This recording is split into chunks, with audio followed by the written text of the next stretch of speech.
primer ministro también. Estoy hablando del doctor Luis Solari de la Fuente. Doctor Solari, muy buenos días y bienvenido a RPP. Muy amable, señor Carballo, por la introducción. Muy buenos días, bienvenido. Mávila Huerta. Sí, bueno, queremos que nos introduzca usted un poco a su punto de vista sobre lo que pasa en nuestro país, cómo está viviendo, no lo hemos escuchado en las últimas semanas y quisiéramos saber cómo está viviendo los cambios, las incertidumbres y los intercambios que se vienen produciendo en el Perú. Bueno, mire, yo fui ministro de un gabinete donde habían 6 ministros de centro izquierda y convivíamos, intercambiábamos ideas y trabajábamos juntos. Y yo en el Ministerio de Salud, los 60 directores, había de todas las tendencias, desde golpe de pecho hasta ex Partido Comunista del Perú. O sea, ese es el Perú, pues así tiene que trabajarse.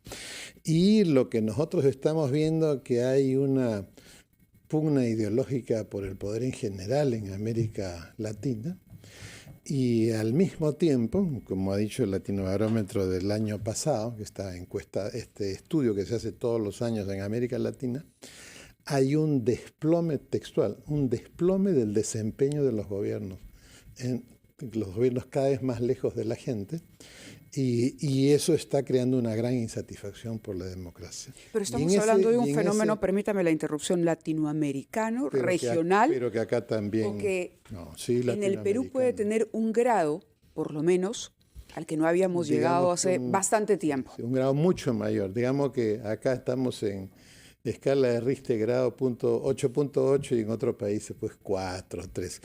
Y ese desplome de los desempeños ha traído una ola de gobiernos electos por minorías. Ejemplo, Castillo, 35%, de todo el padrón es lo que se cuenta, ¿no? Boric, 31%, Lula, 38%, Petro, 29%. Es decir, son presidentes que comienzan a portarse como si hubieran ganado con grandes mayorías y en la práctica la gran mayoría no ha votado por ellos y terminan chocando y crean un problema peor que el que existía. En el escenario peruano. En el escenario peruano se suma a eso una pugna por el control del poder que comienza en realidad con el señor Vizcarra. Él se deshace del presidente, entre comillas, en el sentido metafórico, y de repente todo el gobierno se mueve hacia la centroizquierda. Correcto, pero a ver, Martín Vizcarra no se pudo haber deshecho del presidente sin el apoyo de una fuerza en el Congreso. Eso por una parte. Y yo lo que quería era preguntarle, aterrizando su reflexión en el escenario actual, la fotografía del momento. Usted habla de presidentes que han asumido el poder, pero realmente con muy poca votación debido a la estructura y a cómo funciona el sistema electoral. Pero en el caso del Perú tenemos una situación particularísima, además de que no se trata del presidente que llegó con ese poco nivel de votación a la presidencia, sino la vicepresidenta de aquel presidente. Al término de ese proceso, ¿eso complica el escenario en términos de diálogo político, por ejemplo? Por supuesto, casualmente, al no tener mayoría los presidentes, no tienen mayorías en los parlamentos. Y como no saben política, comienzan a hacer pactos contra natura, contra su propia naturaleza ideológica, como hemos visto. ¿Existe la naturaleza ideológica?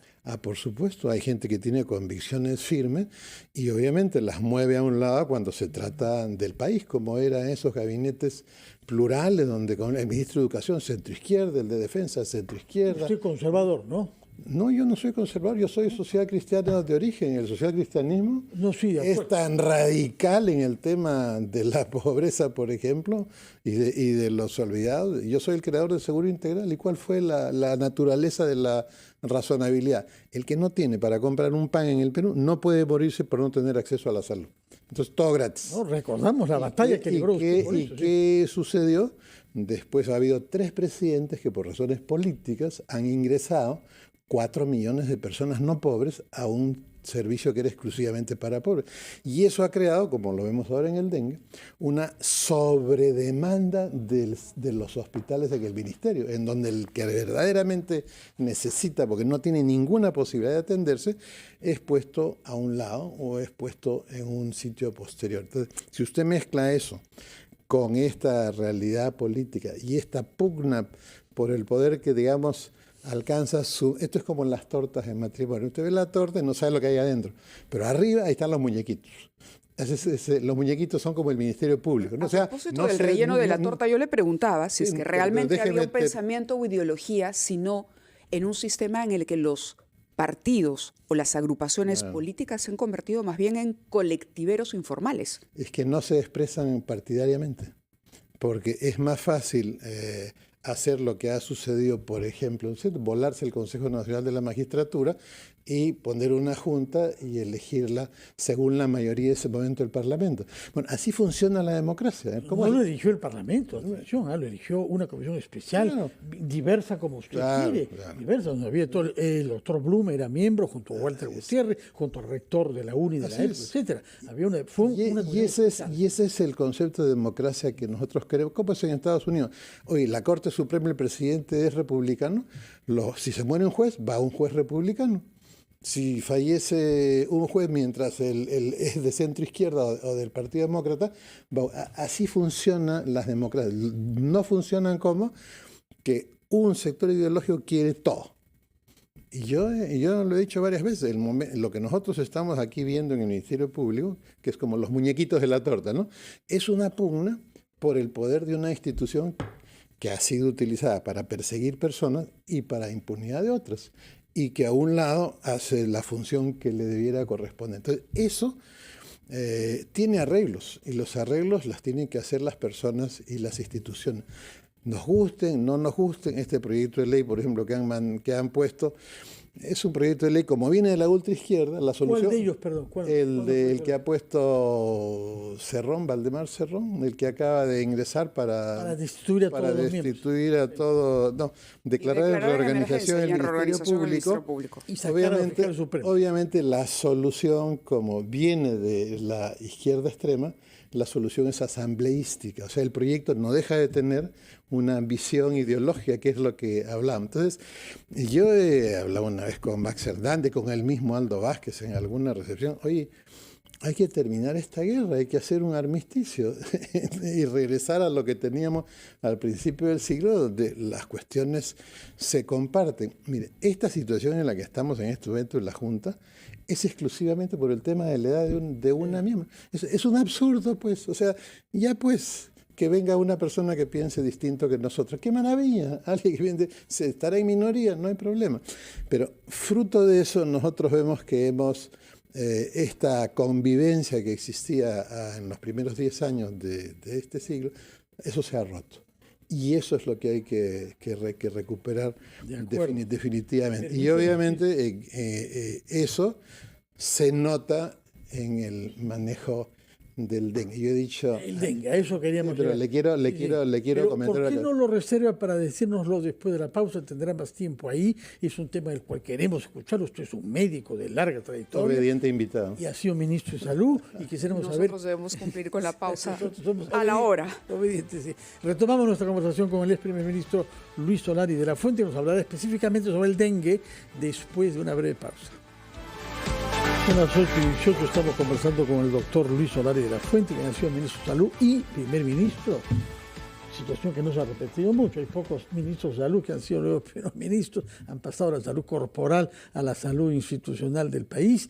Y queríamos que nos diga cuál es su punto de vista sobre la preparación que ha hecho o no ha hecho nuestro país para hacer frente a la amenaza sanitaria que es el dengue, sobre todo después de los pésimos resultados que hemos tenido durante la pandemia de COVID-19, hay que decirlo, la peor del mundo, sin que haya hasta el momento una explicación exhaustiva e independiente.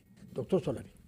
Que debiera darle el Ministerio Público, ¿no es cierto?, una investigación seria a los muertos y a todas las barbaridades que se hicieron. Mire, cuando uno ve que hay un brote epidémico, el calor es un factor. Pero básicamente, ¿cómo se controla eso? Con el control de los vectores. El ministro ha dicho hay 40 de cada 100 casas que no dejan entrar al fumigador, pero no nos ha dicho cómo lo ha resuelto. O sea que es un problema que no está siendo atendido por el ministerio. O sea, en el control del vector, usted necesita crear un régimen de incentivos. Oye, esas direcciones regionales y el ministerio ha hecho promoción de la salud, que es distinto. La prevención es yo hago algo bueno para evitar algo malo, la vacuna, etc. La promoción significa un trabajo para convertir a la salud a un protagonista de la casa. Ejemplo, la señora pone un vaso encima de una mesa en el borde y el niño, que ya está ya en ese tema, dice, mamá, cuidado, no pongas ese vaso que se puede caer y Pepito, mi abuelito, se puede cortar. Ya en esa casa ya la salud se convirtió en un protagonista. Entonces, cuando uno dice, oye, el control de los vectores son los recipientes que botan alrededor de la casa, que basta una chapita de gaseosa con agua y ahí ya se está reproduciendo. El control de los envases, ¿por qué no se hace bien? Porque eso significa que esa dirección regional no ha estado trabajando promoción de la salud, que es la explicación de por qué no deja de entrar 40 de cada 100 familias al fumigador. Entonces, cuando en la función pública uno ve esto, la gente dice, bueno, vamos a resolver, como en casi todo el Estado latinoamericano, vamos a resolver las consecuencias. Y no se va a decir, sí, pues no hemos hecho bien eso. Y lo que yo he pedido y reclamado, ¿dónde está la auditoría de los insecticidas que usa el ministerio? Ya que no sabemos la calidad exacta. Cuando el ministro estuvo en Washington para un tema con la presidenta, cuando recién había juramentado, él fue a la Organización Panamericana de la Salud, porque la organización tiene normas y el insecticida tiene que estar estandarizado. ¿Y por qué hay que ser muy exigente en el tema de la calidad? Porque mi sucesor descubrió insecticidas entregados en un departamento antes de que terminara la licitación. Antes de que terminara la licitación. Claro, o sea, si el Contralor dice que acá se pierde por corrupción tanto dinero como todo el presupuesto del Ministerio de Educación todos los años, significa que hay compras masivas, como la de los insecticidas, que tiene que ser vigilada. Porque si no, imagínense, usted fumiga con un insecticida que no está estandarizado por la Organización Panamericana de la Salud, significa que eso no va a matar a la cantidad de vectores. Además, y además ya viene lo siguiente, ¿no? La otra parte. Yo he pedido que cualquier medio de comunicación, cualquier de estos, Sudaca, Gato no sé cuándo, haga algo. Solo hay que agarrar los ministerios y decir acá, viceministro hasta subdirectores. A ver, ¿en qué ciudad ha nacido? ¿Está nombrado porque es de la misma ciudad que el ministro? ¿Porque fue al mismo colegio? ¿O a qué partido pertenece? ¿Es parte del partido del ministro? ¿Es parte de un partido que se canjean cargos por votos en el Parlamento? ¿Cómo es? Usted hace eso e inmediatamente tiene el mapa de cuál es la racionalidad. Si usted trae a 11 guerreros y los pone a jugar en la selección, obviamente va a ganar.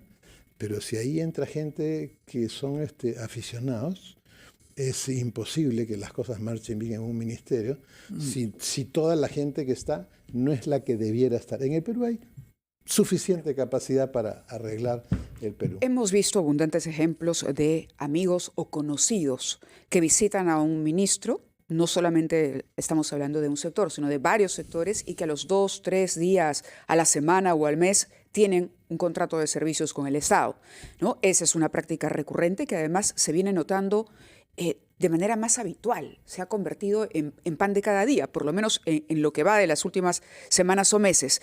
El caso del dengue es un caso que no solamente afecta al Perú. La Organización Mundial de la Salud ha dicho que prácticamente en la mitad de la población mundial está en riesgo de padecer el dengue. La situación en Brasil es muy complicada, así como en el Perú, donde registramos ya más de 31.000 casos. Brasil, tenemos esta información, comienza a vacunar el dengue en medio de la peor epidemia de los últimos 40 años. La vacuna, para usarla en el Perú, ¿diría usted que debería ser una prioridad antes que la fumigación? Lo que pasa es que solamente comercializada plenamente hay una vacuna que es de origen japonés, que cubre las 4 cepas. Hay tan poca vacuna en Brasil que están decidiendo vacunar solamente a los que el grupo de edades que más se contagia, no el de más riesgo, que es el adulto mayor, el oncológico, no. Entre los 12 y los 17 años, igual que nosotros, entre los 12 y los 17 es la población que más expuesta al mosquito, que más se contagia. Entonces, ellos están decidiendo eso. Nosotros, nadie sabe cuándo llegará la vacuna. Y hay que volver a decir, todos estos problemas están vinculados en el Perú a que algún sabio decidió que las compras fueran centralizadas con el famoso Cenares. O O sea, desabastecimiento oncológico. ¿Por qué? Porque el Senares es el que compra todo y les distribuye. No tiene pues capacidad para hacer eso, tendrían que tener de estos couriers o de Amazon, una cosa así para hacer una cuestión logística. Y ahí hay gente en este momento en el ministerio que pretende modificar la ley que le da a INEM toda la capacidad para prevenir, diagnosticar y tratar y estandarizar que un paciente en Lima se trate igual que en Puno o en Chumbivilcas de cualquier problema oncológico, y hay gente que no quiere que eso suceda en el Perú. ¿Por qué razón? Que para proteger la compra centralizada, ayuda una declaración de emergencia. La Contraloría tiene que meterse ahí. La Contraloría tiene que meterse en todo, lamentablemente. Estamos dentro de la cultura de la sospecha y encontramos corrupción en cualquier parte y a cualquier nivel, en cualquier región y a cualquier nivel. La pregunta, declaración de emergencia para todo. Se ha vuelto un San Benito, la declaración de emergencia. Ahora se dice declaración de emergencia para el dengue. ¿Esto ayuda o no ayuda? Si es que realmente... más bien lo que nos preocupáramos es de cumplir eficientemente las tareas de cada quien. Ayuda si el problema fuera dinero. Claro, porque esto va a permitir un desembolso de dinero. Por eso el problema en la gestión del Estado nunca es dinero. Al final es un tema de imaginación del funcionario. Lo que pasa es que aquí no hay carrera pública en el Estado. Por tanto, en las universidades no hay pregrado de carrera pública, como hay en México, en Chile, en todas partes. Entonces, acá son unas personas que no saben nada. ¿Qué es un gestor público? Una persona que imagina del presente herramientas para que el futuro sea totalmente distinto. Entonces, no hay una razón, como decía, creo que es Einstein, ¿no? Si tú usas el mismo método para hacer algo, ¿cuál es la razón por la que el resultado te va a salir distinto?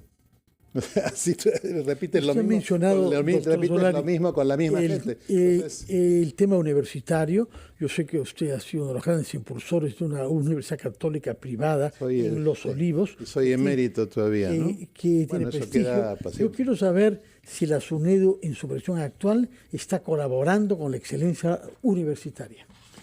Bueno, primero hay que decir que cuando se dio la ley universitaria anterior, la verdad es que se hizo una campaña como si el sistema universitario peruano fuera una depredación. Y habían en ese momento solamente licenciadas como chifas. No. Solamente había una veintena con la Asociación Nacional de Rectores de universidades que estaban licenciadas totalmente. Una veintena. Una de esas era la Católica Sede Sapiense de Los Olivos. Y de ahí las cosas han ido cambiando. Y hoy día la SUNEDU sí vigila la calidad. Digamos, pudiera ser que la metodología haya cambiado, pero yo cuando estas 4 carreras que maneja la facultad que yo dirigía, yo tuve que iniciarlas desde hacer los sílabus en la computadora y todo, yo no me daban permiso para darlas si yo no cumplía ciertos estándares, o sea, de que las cosas se regalaban. Por lo menos yo no fui testigo de eso. Entonces, actualmente, sí, la superintendencia está vigilando esta cuestión de la prohibición de las clases a distancia. Lo que pasa es que dar clases a distancia significa tener un sistema construido para hacer eso. O sea, usted, a ver, ¿cómo va a hacer clases de bioquímica, donde tiene que haber clases prácticas de bioquímica o clases de anatomía a distancia, si tiene que aprender o con el módulo electrónico o con disección? Por eso es que han aclarado bien la SUNEDU que la norma esta, por ejemplo, es para que no haya un abuso de la enseñanza a distancia y que 80-20 se va a mantener. Eso ya quedó aclarado, y el problema es que la gente cree, ya no está la SUNEDU de centro izquierda, entonces ahora está la SUNEDU y voy a hacer lo que me da la gana. Sacan una norma y nadie la cumple. O sea, con la norma ya en ejercicio, yo he visto propaganda en televisión, 100% virtual desde tu casa. Y hay quizás pues una carrera de bioética, ¿no es cierto?, o de filosofía puede hacerse así, pero hoy día todas las carreras van a desfilar por inteligencia artificial. De acuerdo, todas. doctor. Y si es así, necesita tener prácticas de esta cuestión con módulos que no tiene pues una persona en su casa, ¿no? Le agradecemos que haya estado con nosotros esta mañana aquí en Ampliación de Noticias. Estuvimos con el doctor Luis Solari de la Fuente, exministro de Salud, conversando sobre el manejo del dengue y también sobre actualidad política. Quienes quieran escuchar nuevamente la entrevista pueden hacerlo ingresando a rpp.p. Vamos a la pausa. O regresa mañana, pero está bien, pero la de mañana también la pondremos en rpp.p. Vamos a la pausa, son las 8:30.